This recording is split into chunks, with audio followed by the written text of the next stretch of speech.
Daddy, welcome. Thank you. Dennis, how are you? I'm fine. Okay. Daddy, concerning this issue about this Igbo king, what is your stance?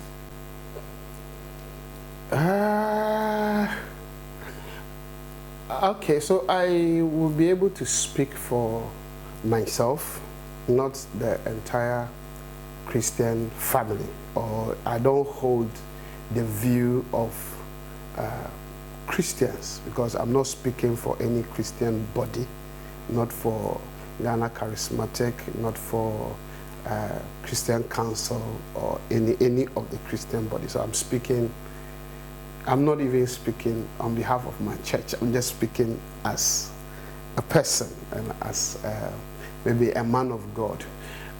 First of all, what I would say is that I have not really followed the issue, apart from just a bits and pieces I've seen here and there on the social media, and then some few briefings you have also given me.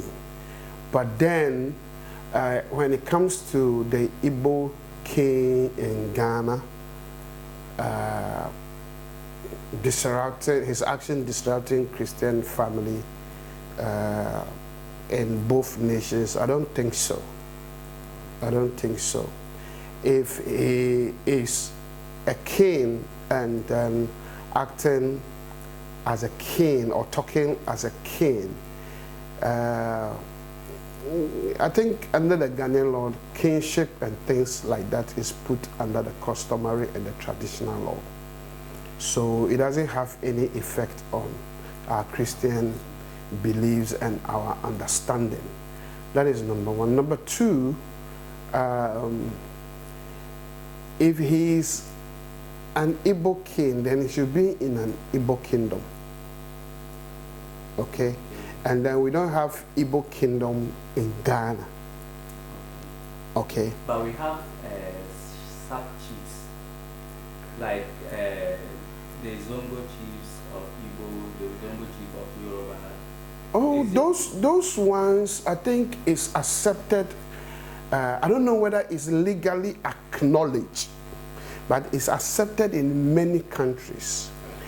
That a representative of a certain ethnic group or a traditional group from one country or the other, in order to mobilize themselves and know themselves in one country as a family or as a group, can decide to have an organization.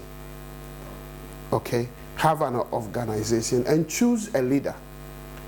They can decide to call their leader the president of the Ewe group in Canada, or the president of an Yoruba or Igbo group in Ghana or in South Africa or in Europe.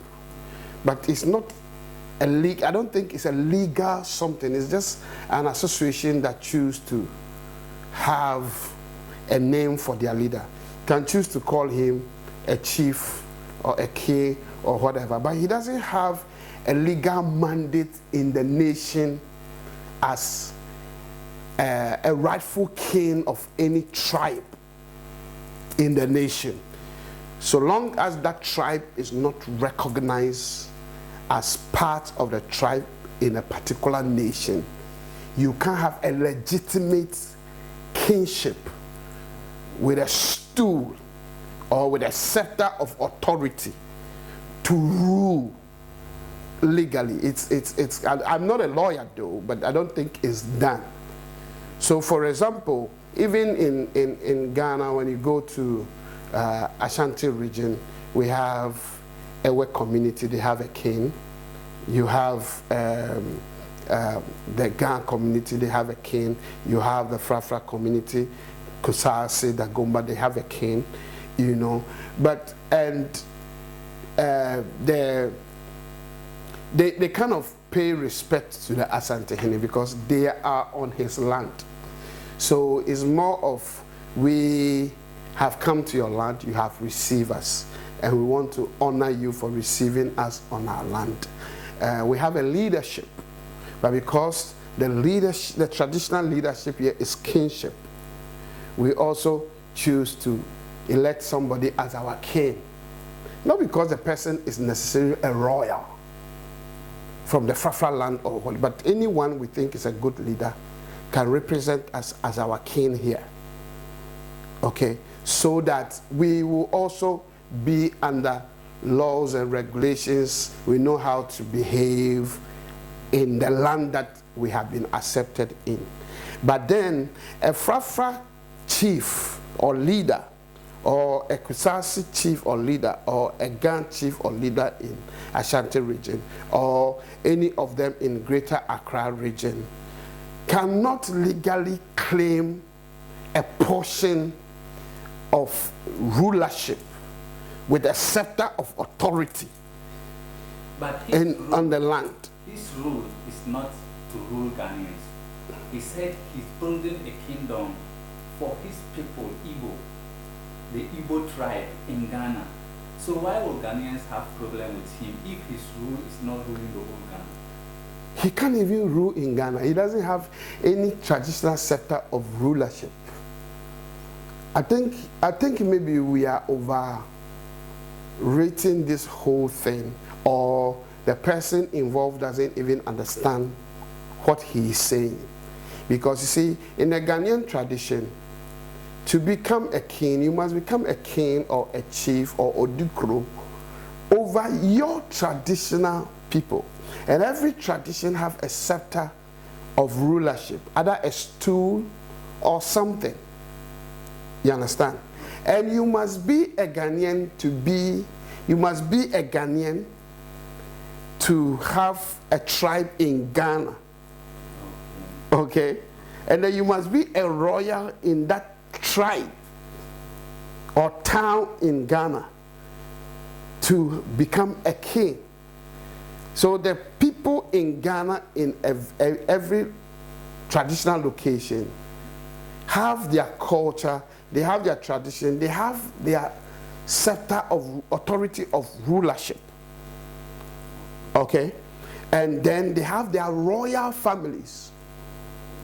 But they are legitimately first Ghanaians. So when you go to Nigeria, I go to Nigeria a lot, you know. So when you go to Nigeria, I believe that every traditional area in Nigeria also have their scepter of rulership. Okay? And every tradition have royalty.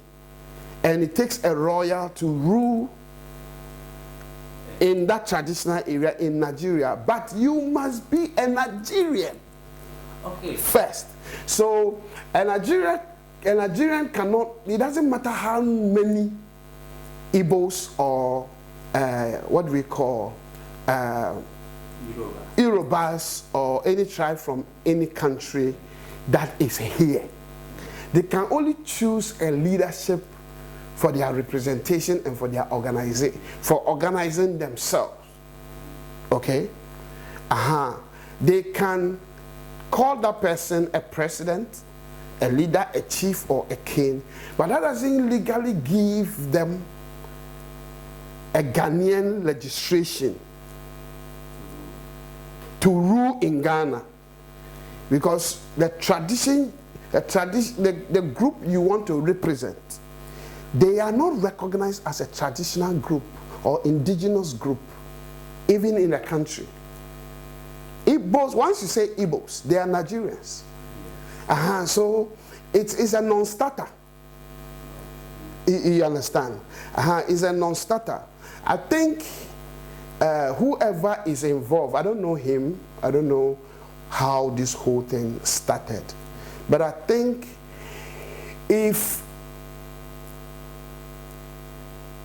I think he should, this whole thing is generating unnecessary tension between Ghanaians and Nigerians.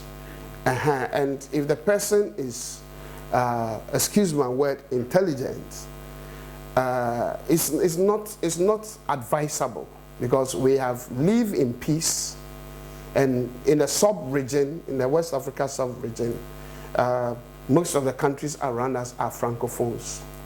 It's Ghana.